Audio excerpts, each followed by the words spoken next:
Hello, my name is Valerie. This is Absolutely Positively Me, where I encourage you to be yourself, because I'm going to be myself. It's exhausting to be somebody else, or try to be somebody else. Like, why would you want to do that? Anyway, so I wanted to just talk about my experience with gestational diabetes, because this is my third time having it. And thinking back on this journey that I've taken in my 30s of having babies, going through pregnancy, and every single pregnancy getting diagnosed, but in like a slightly different way, and having slightly different experiences with it, I'm like, I want to talk about it. Just keep in mind, I'm not a doctor, I'm not a nurse, I'm not a nutritionist, I am none of that. I'm just a lady on the internet who has experienced this with our current healthcare system in America. So, part 1, diagnosis. I remember with my oldest, I tested around the normal time frame that you would test, which I think is in the 20-some range. I have to look it up. And it came back positive. What I remember from that test is I sat in the doctor's office, I sat in the OBGYN office, drank the drink, and then waited. And then after an hour, they called me back, they took my blood, and ta-da, you have it. With the second baby, because I had a history of it, they tested me earlier. I passed that test. But you're not out of the woods yet.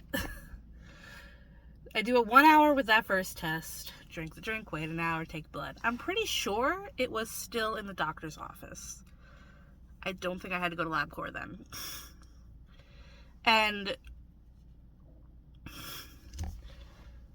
there's about like a 2-year age difference between the first and second child. So it's been 2 years medically. I have to test again later on. I think it had to be exceptionally late into the 3rd trimester though. It comes back positive. They only have me do the 1 hour. Like, they have me do the 1 hour. I must have like failed it spectacularly, because at this time they didn't have like my chart or any of that, so I couldn't see any results myself. But they didn't have me do the 3-hour test. They're just like, we're going to assume that yes, you have it, and we're just going to start you with monitoring your sugar and doing the diet. So I was like, okay.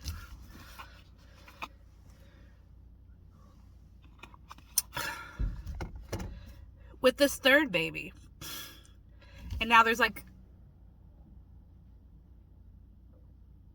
a 7-year age gap between the last baby and this baby, a lot may have changed. Insurances are like way more involved with decisions and such than they have been previously, perhaps. I test early again because the history, right? Important. And I passed the early test. So it's something that, it happens sometimes as you develop. As baby develops too. I then test again. I think it was the end of the 2nd trimester that I tested the second time. So these tests are at LabCorp, which was very different from the first 2 times. And that's when I learned that not all LabCorps do the glucose tolerance test. You have to find very specific ones that do glucose tolerance tests. You have to, and you can't just go looking on the actual website. Like, you could type in LabCorp, but like glucose tolerance isn't like one of their like, what's your zip code? What kind of test are you looking for? I had to specifically Google glucose tolerance test LabCorp to find a LabCorp that had the glucose tolerance test. And I did, and it was not that far away, thank God.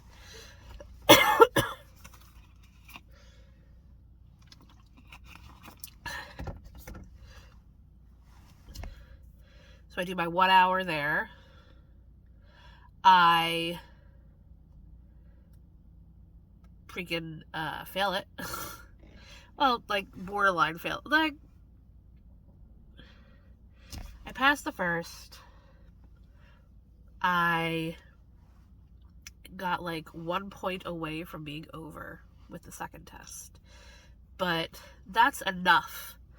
And I really thought they would go the route of, oh, we're just going to assume you do have it, and we're going to put in for the meter and the test strips and the lancets, and we're going to make you do the diet. I thought that's what was going to happen. It did not. They made me go and do the 3-hour test. This is new territory. I've never experienced this before. I didn't know what the process was. The process is, you go in there, you have to fast for this one. I didn't have to fast for the 1 hour test. This one I did, and my appointment wasn't until like 11 something. So it was kind of a bad day. Usually I have lunch by 11:30, 12 o'clock. But that day, no. So you go in there, they take your fasting. After they take your fasting, you drink the drink. Wait an hour, they take your blood again. Wait an hour, they take your blood again. Wait an hour, take your blood again. My hand was so jacked up. Like, and she was good. She was a really good stick. I like that LabCorp. And then one particular technician in there. She was very good. I still got bruised. Getting blood drawn from your hand is the worst thing ever. The one thing I am not looking forward to with being in the hospital is the IVs, because I hate needles in my hand.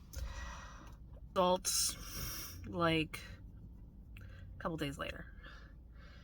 And instantly, it was like, get a call from the OBGYN, and they're like, okay, we're gonna send you a script for perinatal. Schedule with them. We're gonna schedule you a nutritionist appointment. Schedule with them. We're gonna send the script for your lancets, meter, and test strips. It was all very fast, which was also different. With Sebastian, it feels like it was so late to get that diagnosis, because when I had to call the nutritionist, I couldn't get an appointment before his due date. So I just didn't have a nutritionist evaluation for that one. And then with Genevieve, it was so early, like it was the regular time. So I had months and months and months and months of being able to get all the tests done. So by the time I'm done with my 3 hour and get my results and get all the appointments scheduled, I'm like into the beginning stages of the 3rd trimester. You get like,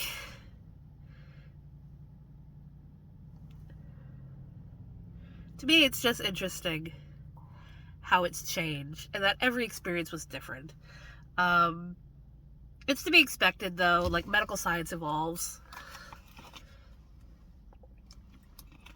And I can go a little more into that when we talk about the diet. Medical science evolves. The way that administration handles certain diagnoses can evolve. Procedures evolve. With the advent of telecommunication, that definitely, I think, helped, because every single nutritionist appointment I've had with this child has been telehealth. So it wasn't like, pick the hospital that you want to go to. And I want to go to the hospital that's closest to me in my actual county. They only have a certain amount of appointments then. But with this one, I think I was talking to doctors from Paoli Hospital, which is like Philly area.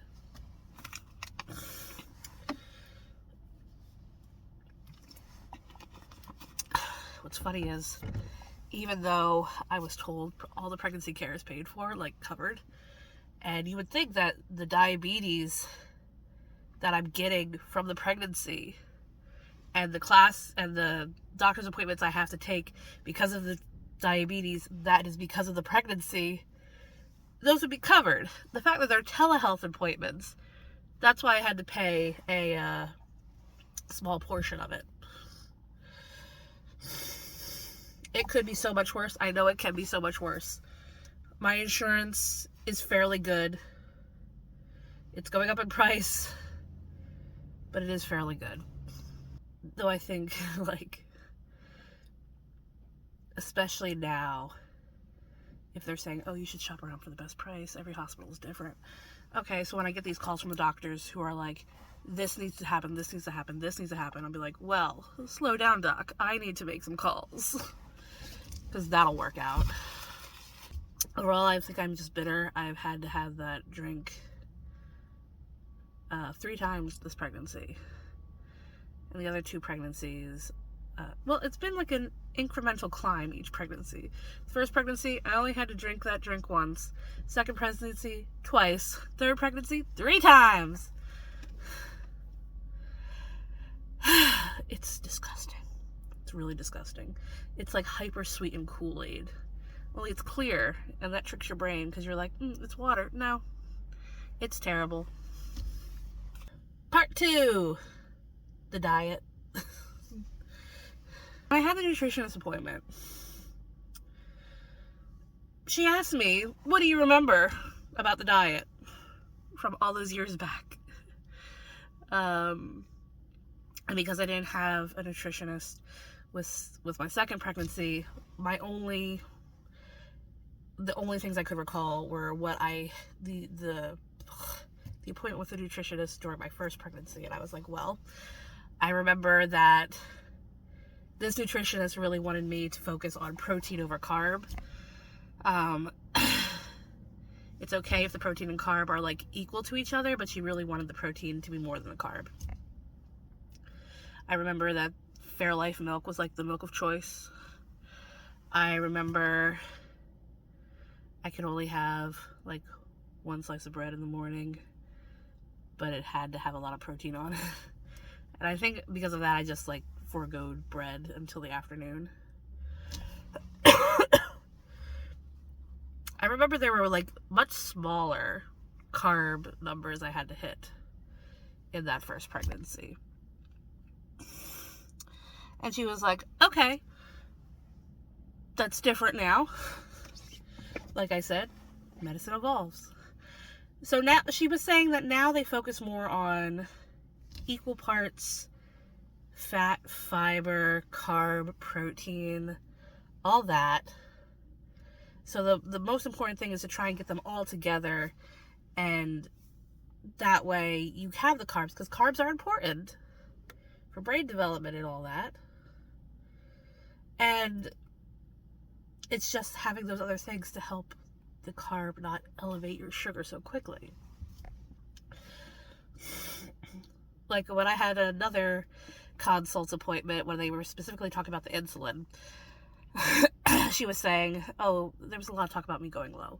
She was saying, if you go low, I recommend not chocolate, but Swedish fish, because the fat in chocolate is going to raise your blood sugar slower than it would raise with a Swedish fish. And I was like, I don't like Swedish fish. So I probably would still go to the chocolate. Either way, it doesn't matter. I've never gone low.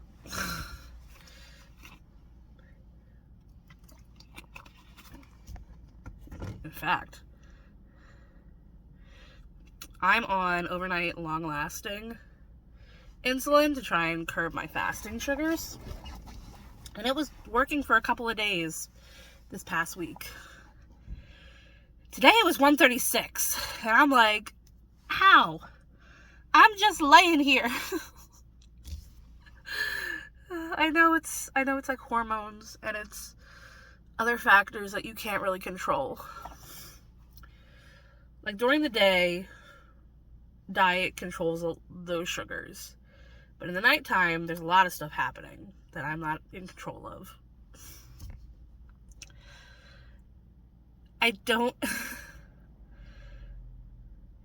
It's been weird with the diet just because there's things in this pregnancy I would have never eaten during my first and second pregnancy. Like pasta, I can eat pasta. I know some people can't. So honestly, it's also person to person to person. Like, I can eat pasta with protein, and then also what I've been doing lately is putting just straight up ricotta into the pasta, like on top of it, to just add a little bit more protein. And I've never gone above 120 after dinner with a pasta. So that's great.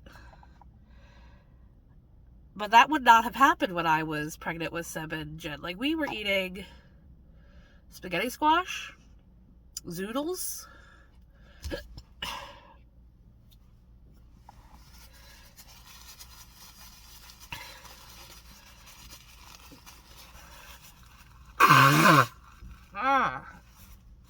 I think the boy got me sick.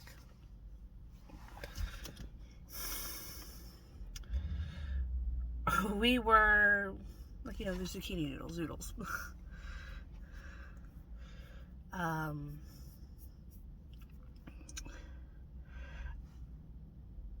I remember making a bunch of, like, low sugar desserts. Or trying to. A lot of the times, they don't taste good. They don't taste the same. For me, it's better just to forego it. And I was totally planning that. What they were saying is that right now, in their belief system with the diabetes, I could have a piece of candy. I could have, and when I say piece of candy, I usually mean chocolate. I could have chocolate. I could, like, a small amount. I could have a cookie, like one. But it would have to be, like, during the meal. Just so all of the nutrition kind of, like, comes together and I don't spike.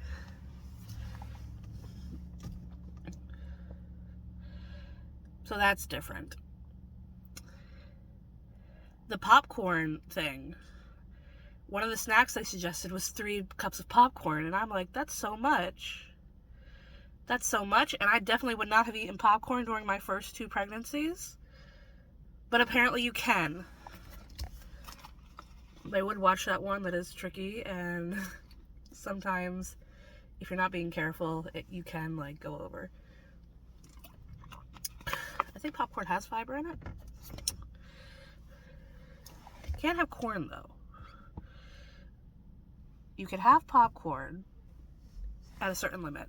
You cannot have corn, which is fine, because I usually don't want corn unless it's, like, off a barbecue.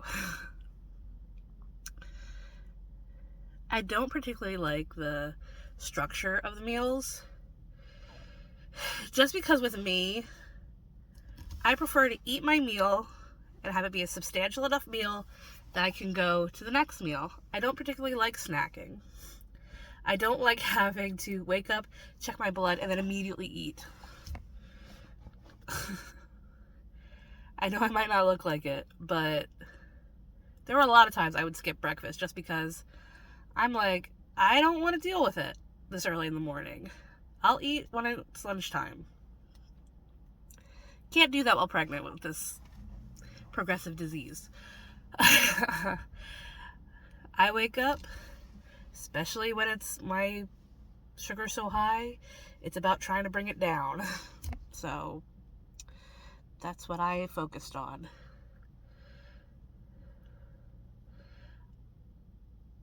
I've heard some people say that, they don't like the diet because it doesn't feel like enough food. I've heard some people say they don't like the diet because it feels like too much food. I kind of feel like it's too much food at times. There's times I've eaten my lunch and then 2 hours later after I check my blood, I'm like, I'm not hungry. Whatever I ate, it was substantial enough that I'm not hungry. But then I get into, like, a double trap of, if it's going to be a late morning or late night, like tonight she has to go to prep. So I go from work to prep. Well, work to home to get her, then go to prep. And that's a long night. I'm not going to get done until almost 9 o'clock. In that case, I should probably plan to have some kind of snack available in the car so that I can, I guess, not crash out. Not go super low, but again, I don't think I've ever gone low.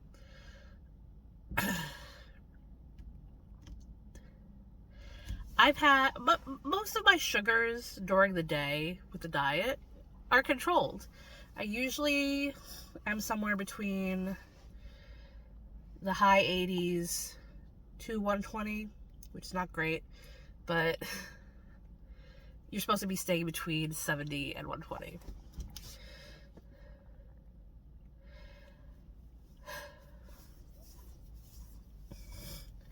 And then I think for the fasting, they want me to be like closer to 70. That's never happened. They had basically 2 weeks of sugars, because I got my lancets and my meter before anything else. And they had 2 weeks worth of sugars. And after those 2 weeks, they were like, yeah, we're going to move forward with getting you insulin.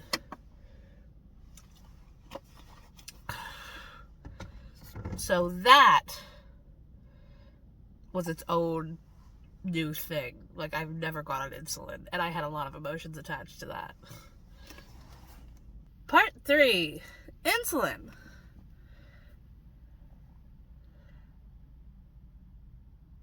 Just so you know, I have absolutely no history of diabetes, personally or in my family. I've never seen anybody on insulin. I've never been around anybody on insulin. Well, been around some people now that are on insulin as type 1 diabetics, but they have like machines and stuff. Like, they're part cyborg at this point. And never seen anyone inject themselves with insulin, basically. So I had thoughts of like, oh my god, this is going to be so complicated. It's going to be like I have to fill vials and get certain units and all this stuff. It's really not like that. At least it wasn't from me. I basically have a pen that's preloaded. And I just set it to the units that they told me to set it to. And I inject. And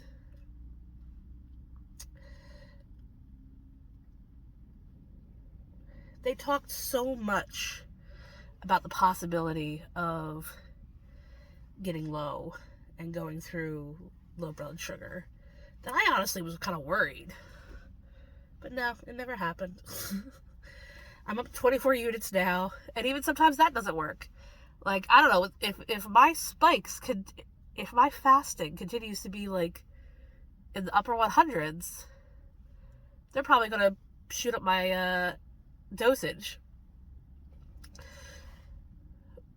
which I think technically is better than lowering it, because there was this whole thing I saw, and it unlocked a new fear that if your sugars do so well, like your fasting suddenly does so well that you get off insulin, you should let your OB know, because that could be a sign that the placenta is dying.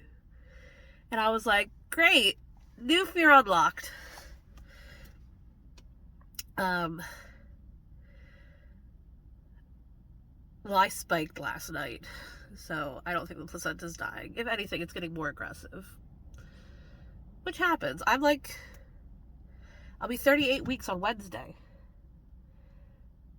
So this child is thriving. And it's a progressive disease, so it does get harder to control, harder to manage as it progresses.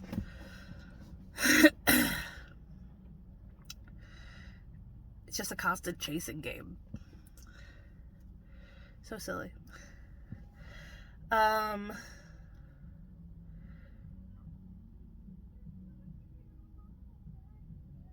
Like, I remember when I had the first nutritionist appointment, she was very like, you know, all sorts of people get this. Just because you're fat doesn't mean you're going to get it. Skinny people get it too. Because you do have a moment of, well, of course I would get gestational diabetes. I'm the poster child of diabetes, obviously. I'm so fat. But now there's lots of people, lots of different types of people. There's women, I joined this gestational diabetes subreddit. There's women on there who are just so perplexed how they got it, because they're like, I exercise, I am of good height and weight, why did this happen? It's like, I mean, I have theories, but we'll talk about that later.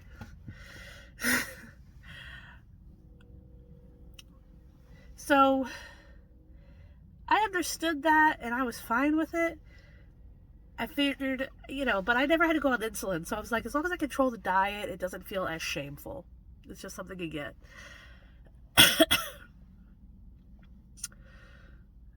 So there was, I think, a slight fear and shame factor that happened with them saying I need to go on insulin for the overnight fasting.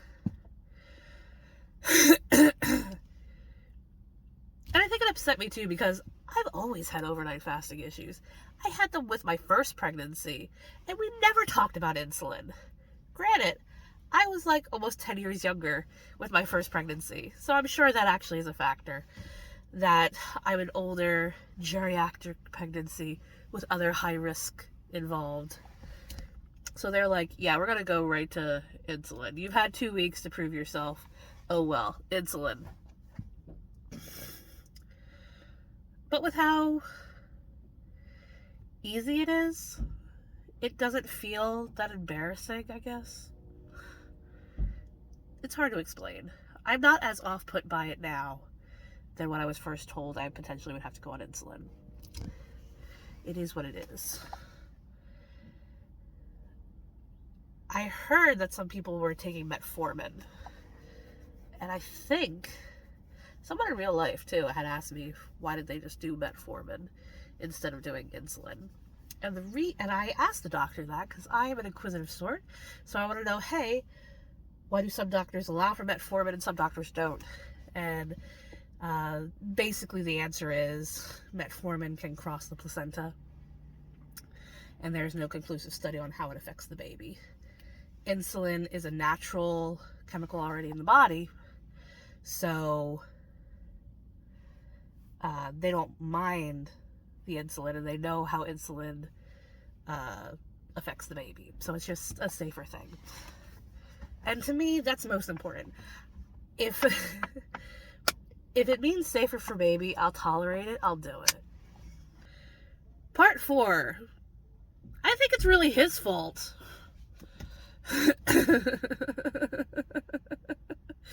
Don't worry, I've talked to him about this. He knows my theory. More this pregnancy than any other pregnancy, I've heard about like studies and all this stuff they're doing that make them believe that the health of the father of the child affects how well your pregnancy is going to go. So the man has a role in how you function while pregnant. And the placenta is actually made of most of the man's DNA. And the placenta is the reason my insulin is just not enough. And it's draining it from my body. Ergo, I believe that he is the reason that I have gestational diabetes. I don't know how to prove this theory. Because I understand causation, or correlation does not equal causation. I understand that. I forget which psychology class it was from, but I do remember sitting there being told, if you don't take anything else from this class, take this. Correlation does not equal causation. Because I told him this theory, and he was like, that's interesting. You should look into it. You should try and prove it. And I'm like, how would I do that? Get a bunch of women who were pregnant with gestational diabetes, tell them, now go have a baby with somebody else. Check his history to see if he has diabetics in his family.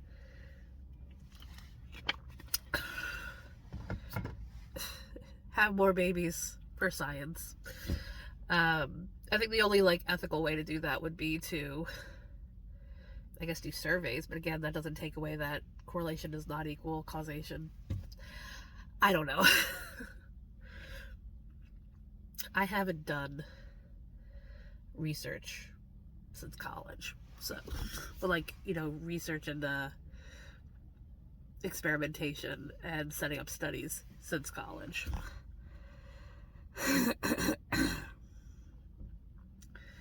It's just an interesting thought. And especially with them saying more and more that the man's health affects the woman's health with the pregnancy, I'm like, it could be. But honestly,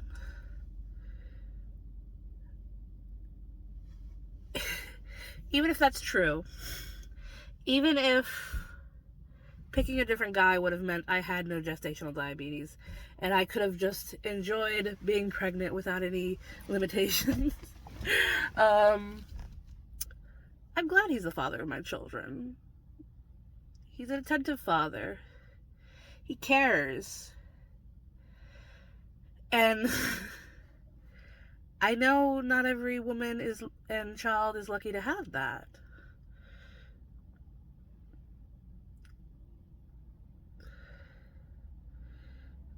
He gave up.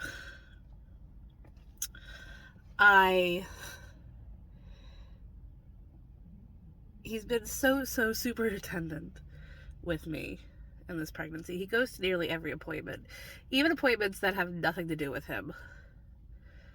Like these NSTs, he's not allowed back there with me.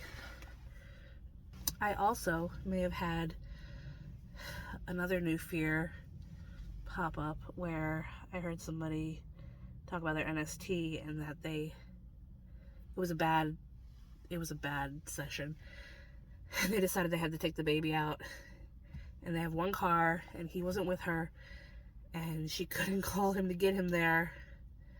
So she ended up having the baby without him there. And I'm like, oh, that's a big fear. I wouldn't want that to happen. Right now, we're planning a C-section. They want to take him out in the 38th week. So oh, there's that too. I was told if my blood sugar was stable and my sugars were stable, I could go to the 39th week. The last OBGYN appointment last week, they were like, we're going to do it the 38th week. And I was like, okay, why? And I know why, I think. I think it's because of the insulin. I remember the perinatal doctor talking about that if you're on insulin, generally they do it the 38th week. I think I just had like held tight to that. As long as your blood pressure is stable, as long as your sugars are stable, it'll be the 39th week. Because with Sebastian, well, with Genevieve, they let me, with the first baby, they let me go to her due date and then a couple of days beyond. So she was born after 40 weeks. With the second baby, we had his date. I was anticipating that would be what happened, but I was at an NST and the doctor was like, okay, we're doing this on Monday. I was like, what? Why? Because that seems like a reasonable question in my brain. Like, there was nothing wrong other than, I was dealing with the gestational diabetes, but I was dealing with that with the first baby, and you let me go to see if I went into spontaneous labor with the first baby, and that didn't happen. And their answer was, well, he's full term now, he's doing fine, why not? That's not the correct answer, though. The real answer is, between that first pregnancy and this pregnancy, they must have had a policy put in place where for gestational diabetes, they want to try and induce or do a C-section in the 39th week. That's the real reason. And honestly, if they had told me that, that would have been fine. I'm not a difficult patient. Asking why doesn't mean I'm difficult. Asking why just means I want an explanation. My brain can get it behind what we're doing if you explain to me why. Some people don't like you asking why, especially at work. Do not ask your controlling boss why something has to be the way it is, because they don't like that.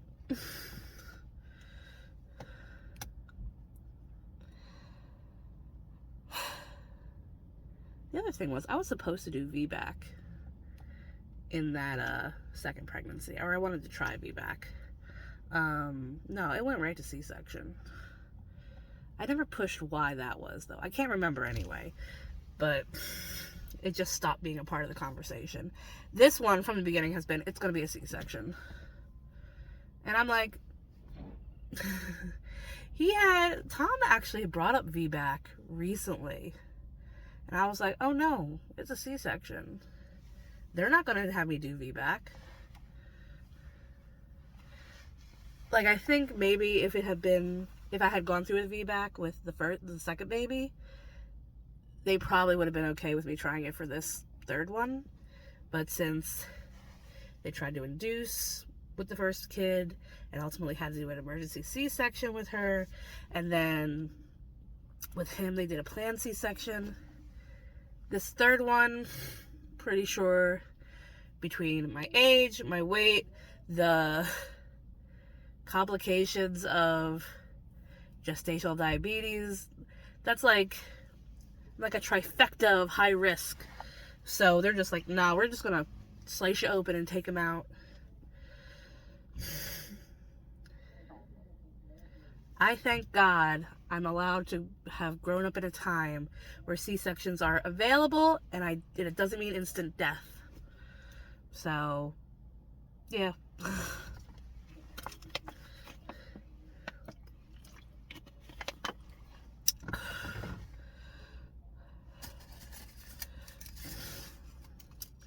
Well, this has been my tiny video just talking about the gestational diabetes. It's been a trip.